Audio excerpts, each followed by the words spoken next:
Oi gente, boa noite, tudo bem com vocês?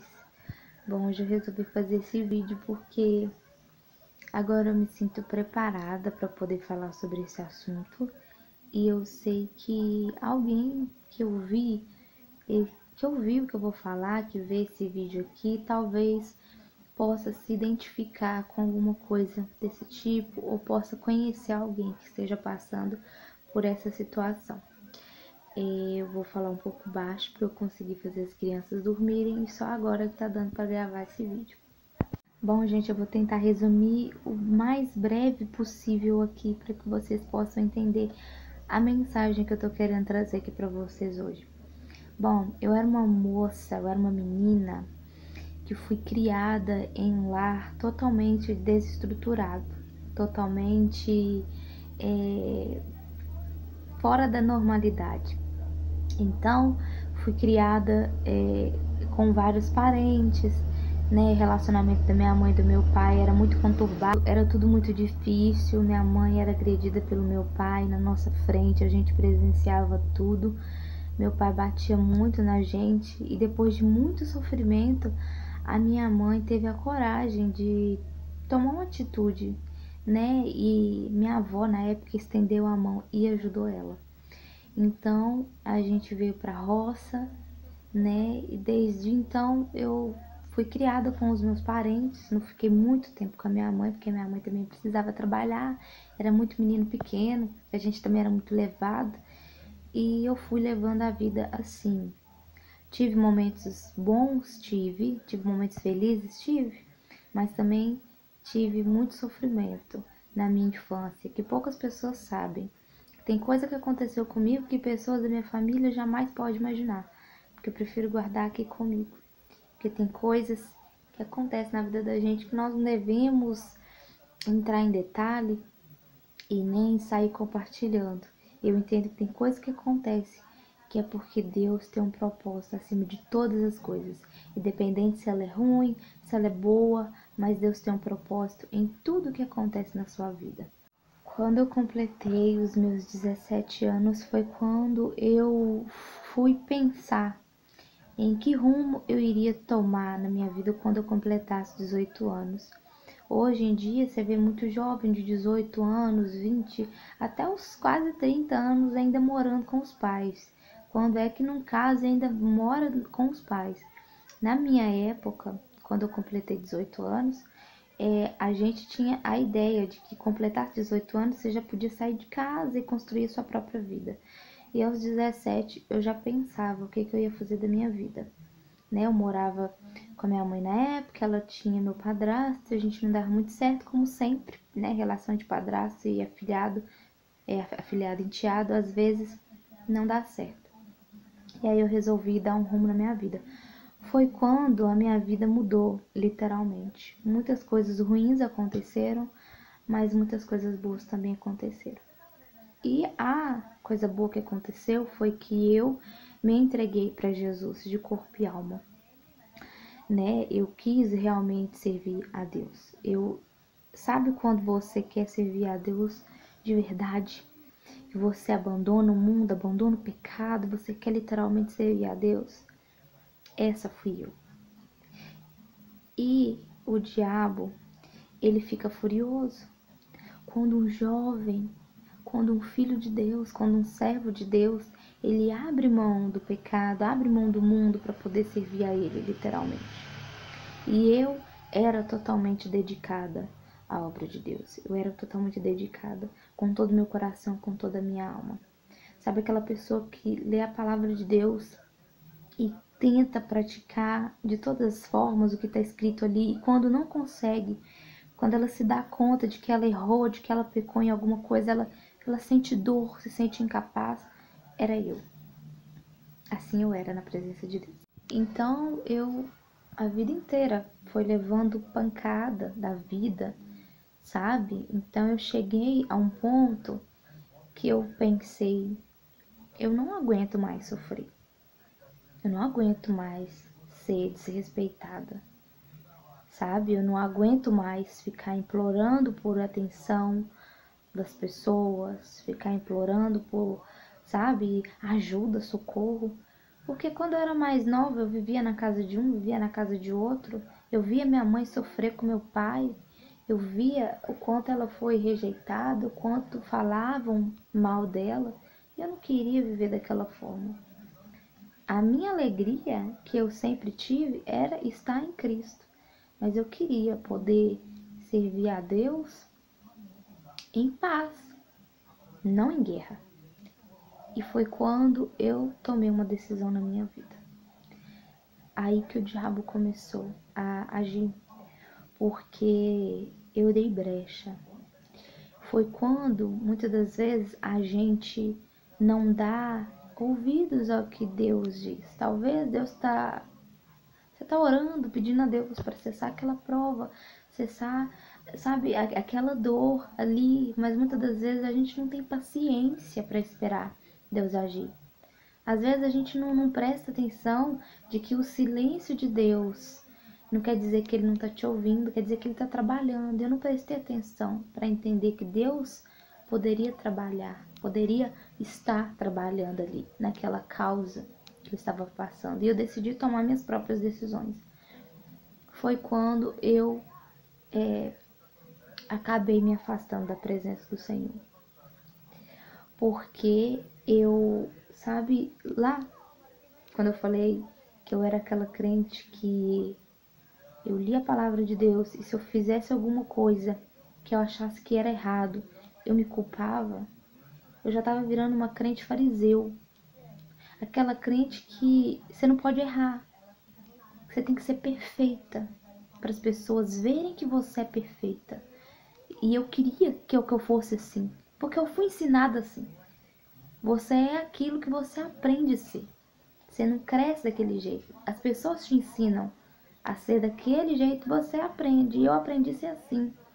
Errado. Errado. Porque quando eu caí, igual a palavra do Senhor fala, aquele que está de pé, cuide para que não caia. Então eu caí. Quando eu caí, eu achei que eu já não era merecedora de levantar. Entende? Deixei o mundo tomar conta da minha vida. E aí, nisso eu não tive apoio, eu não tive uma mão estendida. Sabe por que eu tô lembrando disso desde o início? Que é para você entender que quando você for julgar alguém que estava na presença de Deus e caiu, para e pensa que aquela pessoa, ela também tem uma história. Não é só você não, ela tem uma história. Gente, nós estamos vivendo em momentos difíceis, em tempos difíceis, estamos nos finais dos tempos. A palavra do Senhor diz que o amor de muitos se esfriaria. E eu acredito que quando a palavra do Senhor diz que o amor de muitos se esfriaria, Ele não está dizendo que o amor das pessoas que estão do mundo se esfriaria. É que o amor daqueles que Ele escolheu, que tem um chamado, aquelas pessoas que têm um chamado, o amor delas estava se esfriando. A igreja de Cristo. Hoje, eu paro e penso que até as coisas ruins que aconteceu na minha vida, até o fato de eu ter caído, para mim foi bom hoje. Sabe por quê? Porque eu era uma fariseu e eu não sabia. Hoje eu aprendo diferente. Se eu ver um desviado lá fora, eu jamais vou julgar ele, porque eu sei o que ele está passando. Eu vou dizer para você uma coisa: o que mata crente não é o mundo, não.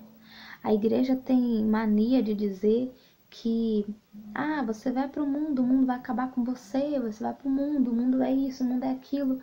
Ei, o mundo já é o que é, entendeu? O pecado é prazeroso. Pecar é bom, se pecar não fosse bom, entendeu? A gente não vivia pecando.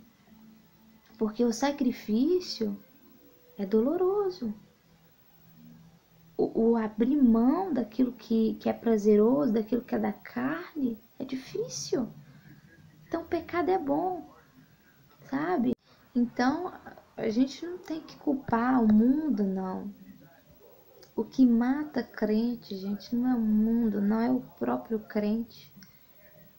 Quando eu caí, se naquela época que eu caí, tivesse um irmão que tivesse vindo atrás de mim, me resgatar, me proteger, me pegar no colo e falar assim: filho, eu tô aqui do teu lado para te ajudar, eu não teria ficado sentada aonde eu fiquei sentada.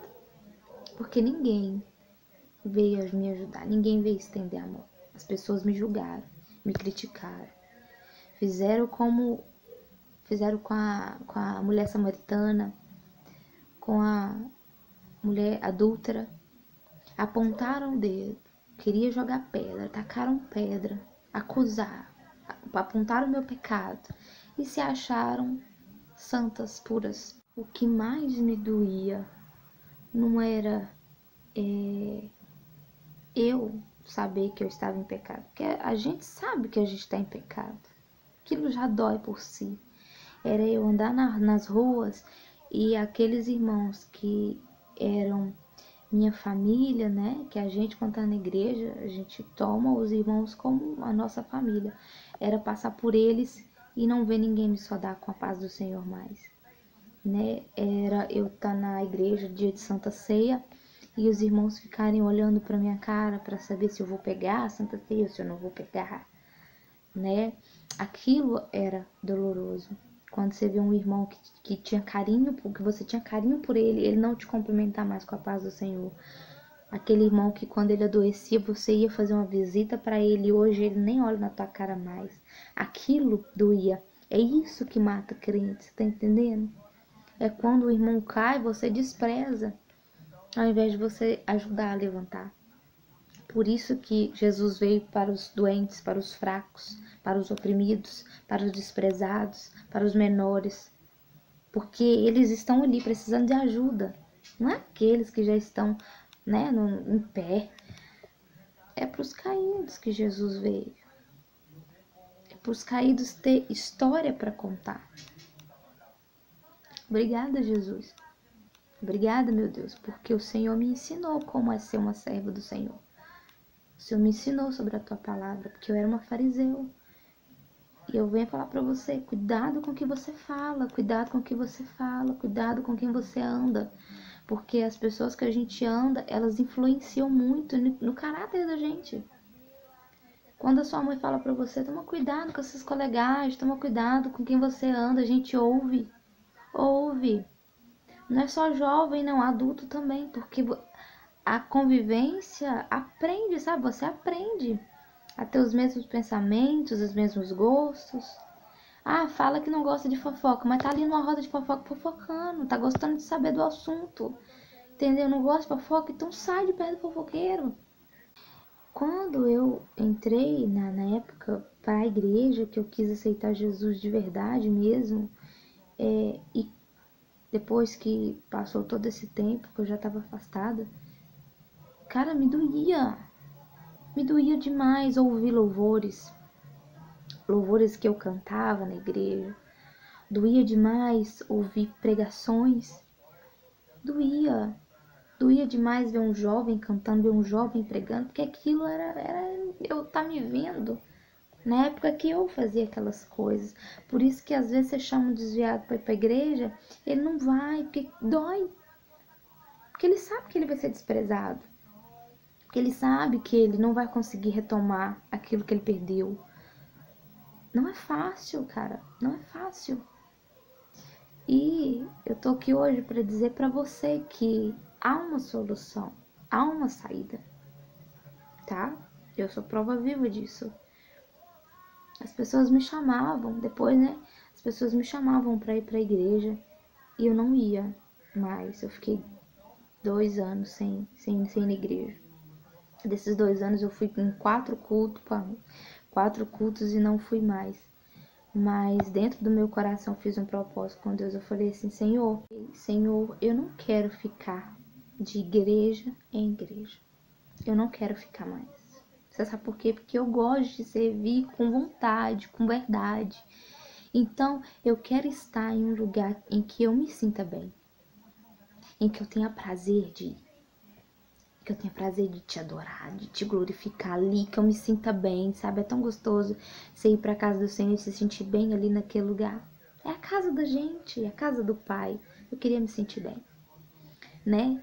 Então eu fiquei orando durante esses 2 anos, pedindo Deus, gente, de verdade, pedindo Deus paz e tranquilidade, sossego para poder adorar Ele. Oh, quantas vezes eu já joguei indireta para pastores, abre o ministério, vem pra cá, me ajuda, eu tô precisando de ajuda. Porque não tinha como eu entrar em lugar nenhum, porque aqui é cidade pequena você sabe como é que é. E só quem é afastado sabe o que eu tô falando. Não adianta você que nunca se afastou querer dar o palpite, opinião, que você não vai saber o que eu tô falando. A gente sabe por que a gente não quer entrar, né? Que a gente sabe, a gente conhece quem falou, quem não falou, quem te julgou, quem te apunhalou. Então a gente não quer ficar perto dessas pessoas, a gente quer ficar perto de quem vai estender a mão pra gente, né? E eu falei com o Senhor que eu queria ter paz, tranquilidade para servir a Ele, sabe? E mas tudo foi nos seus devidos lugares, no seu exato momento, né? E Deus usou um casal para me abençoar, né? Na minha gravidez, eu tava precisando muito de ajuda, né? Ajuda de todas as formas, né? Espiritual, um carinho, eu sabia que eu tinha amigos, que eu tinha pessoas verdadeiras ali comigo, porque até então eu era cercada de pessoas no meu WhatsApp, no meu Facebook, Instagram, e sabe, como comenta foto, curte foto e tal. Isso não é amizade não, gente. Amizade é quem vai lá na tua casa, bate na tua porta e pergunta: você tá precisando de alguma coisa? Eu tô aqui, eu vou te ajudar. Isso é amizade. Isso é amizade. Você tem pessoas assim, você aproveita, estende a mão, vai lá, ajuda e seja ajudado. Isso é amizade. Agora, quem manda mensagem pra você no WhatsApp e fala: se você precisar de alguma coisa pra contar comigo, não, pare, isso não é amizade, não.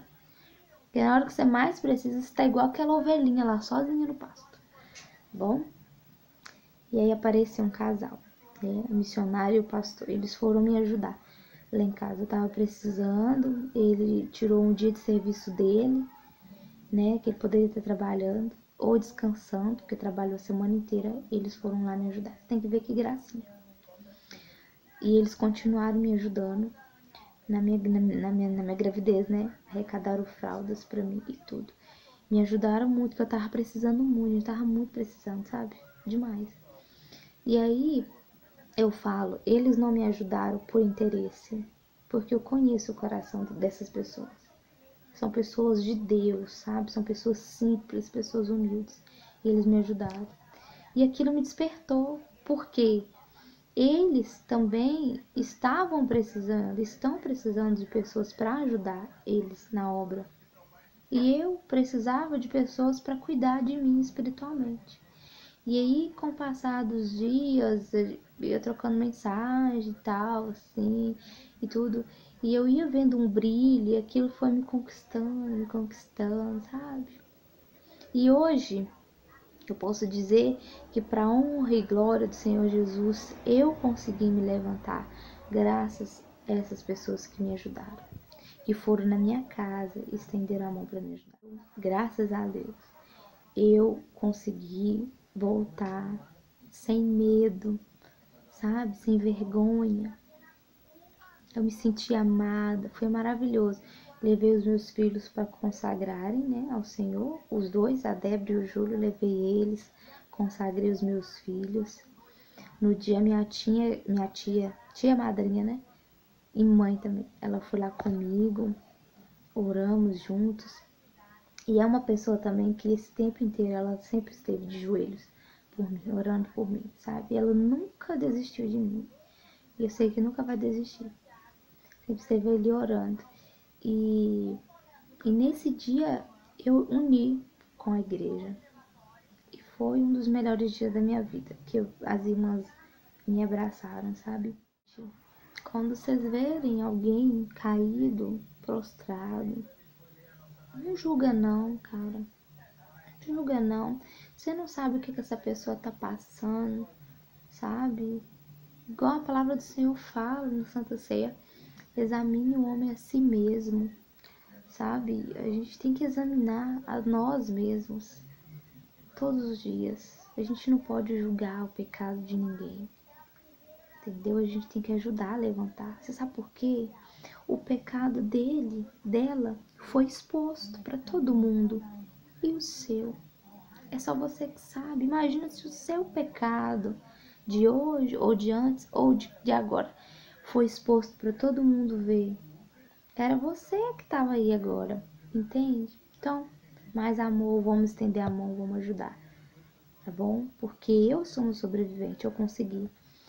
Olha quantos estão aí fora precisando de ajuda e ninguém ajuda. Sabe o que que foi isso que o pastor e a missionária fizeram por mim? Evangelismo. Coisa que muitas pessoas hoje já não estão fazendo mais. A importância do estender a mão, de ajudar quem precisa, entendeu? Que você e eu, que nós possamos ser pessoas melhores a cada dia, que a gente possa de fato estender a mão para aquele que está precisando de ajuda, viu? Deus abençoe sua vida. Espero que esse vídeo tenha ajudado você de alguma forma ou alguém que esteja precisando, tá bom? Um beijo no teu coração e até o próximo vídeo.